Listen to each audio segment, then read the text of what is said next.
What's up, everybody? Welcome back to Six Corners. Today we're going to talk about our three takeaways from our previous readings and listening podcasts. So I would say first key takeaway was actually the podcast Power Dynamics That Govern the Strip with Jake Gallen, the guest speaker that we had. That was really interesting, kind of put the foundation down for what we were about to learn with really what happens in this industry. And the takeaway I got from that, as hard as it would be to pick just one takeaway, would be, as toxic as the industry really is, the money seems to influence the mindset of these women to keep working in the positions that they're in on the strip. I mean, if you think about what Jake said, $300,000 for just 3 months of work. That's a lot. And I feel like you have to have a certain mindset. I mean, for example, I have a couple friends who, one of them worked at a strip club as a server hostess girl. And her roommates, she had 3 roommates, and they all were like, "You're making so much money, like, I want to do this too." So they all, got a job with her, and all 3 of them quit within a week. One had an anxiety attack, the breakdowns, they felt disrespected and stuff.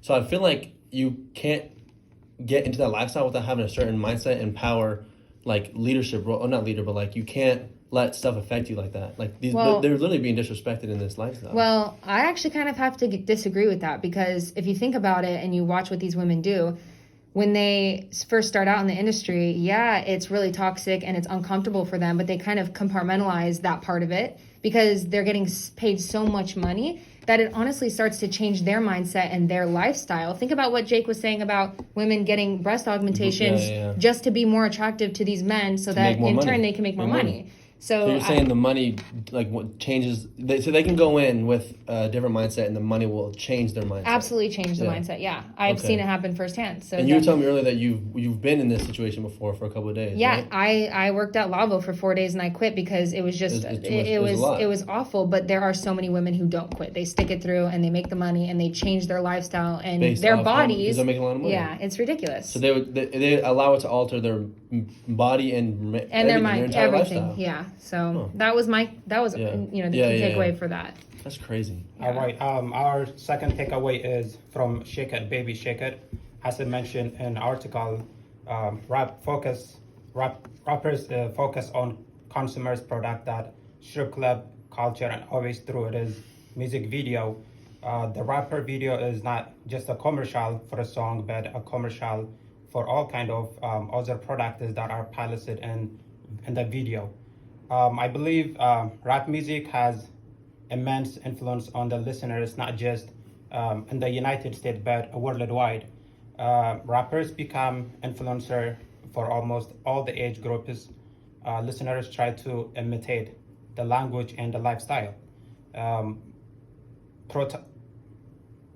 portrayed in the song. This is why it has become lucrative business for rappers to promote their expensive brand collaboration, as is seen with Nipsey Hussle and his music video "Rocks in the Middle." Nipsey promoted his brand collaboration with Puma. This is further amplified by the capitalist culture of the United States and other Western countries. Through high valued brand and goods, you are elevated to a higher social classes. I have also the feeling that the notion you talked about goes even further, because the article states a couple of times that the women that are displayed in those music videos from those rappers are often overly sexualized and oftentimes decked out with high quality brands, which makes these female performers more of an accessory than an individual person with its own qualities. And also, in my opinion, you mentioned it briefly, the lyrics are also, in my opinion, if you actually listen to it, it can get a little bit worrying at some times. That's why, especially because rap has such a high cultural impact, especially on the younger generation, you can really tell that these texts and music videos influence those kids nowadays. So I think it's very important that we should start to implement those lyrics in school discussions and start talking about it, so people get more aware of what's going on actually in those music videos. So that's our takeaway. Interesting. Nice. For our article, The Secrets of Economics of a VIP Party for week 6, my key takeaway was that promoters learned the secret to manipulating these rich men at the clubs. They were able to tap into their animal instincts and manipulate them with women and their bodies specifically. Okay. When we were discussing it, we were talking about how it's like dual-sided in both directions. A woman can manipulate a man, and a man can manipulate a woman. Mm-hmm. And we were talking how in the article it's describing more of like a promoter manipulating someone's free will, and that was the topic that I had brought up. That was the big thing that I had thought was interesting, was that they know that using a woman's body, even if she knows that she's manipulating and he's being manipulated, he'll just fall into it because it's this environment around them and people pressuring them into doing certain things. Like when the bottle girls come out and the things are going crazy, you're about to spend $1,000 on $100 worth of Grey Goose. Not even, like, that's also inflated numbers. And so it's taking how you think that you're going to feel and amplifying it to 100 based in the environment, changing how you would even make a decision if you were by yourself alone. So would you agree that the promoters have a big part? Oh, that's the whole manipulating? point, is that they realize that they can change someone's environment so much to change how much they want to believe and think, that's where the manipulation comes into play.